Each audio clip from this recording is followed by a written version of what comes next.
My name is Kate Douthit. I'm in the Ecology and Evolution program. The title of my 3-minute thesis presentation is, Can a ditch by the side of the road save butterflies? Can a ditch by the side of the road in Edison, New Jersey really be an important piece of the conservation puzzle? In my research, I look at the plants that grow in stormwater ponds and compare them to the plants that grow in natural wetlands to try to find out.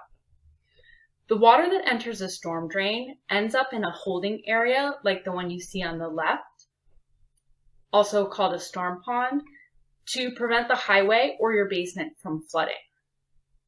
In New Jersey, we've lost about a third of our natural wetlands to development, so these storm ponds are actually an opportunity to reclaim some of that area for the plants and animals that depend on wetlands.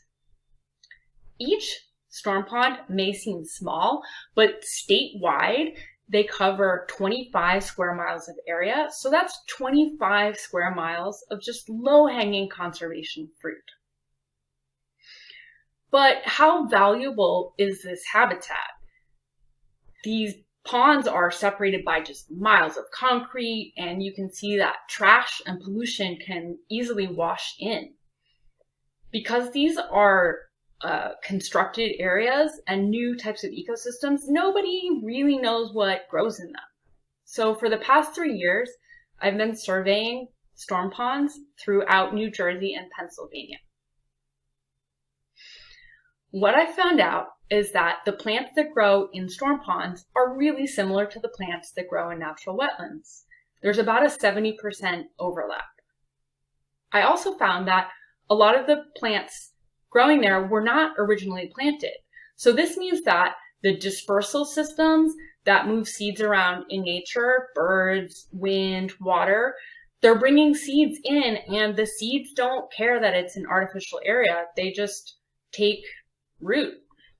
So the other 30% of plants that I'm finding are some of those tough city species that you might expect to find, and then some native wetland plants that just really like stormwater ponds. Now, I also found that pollinators really like storm ponds.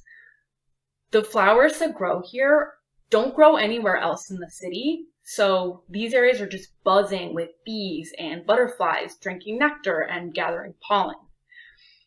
So now that we know that storm ponds aren't just wastelands, next steps are to find out exactly what kinds of pollinators are using them and what kind of tweaks we can make to the design to improve the habitat even more.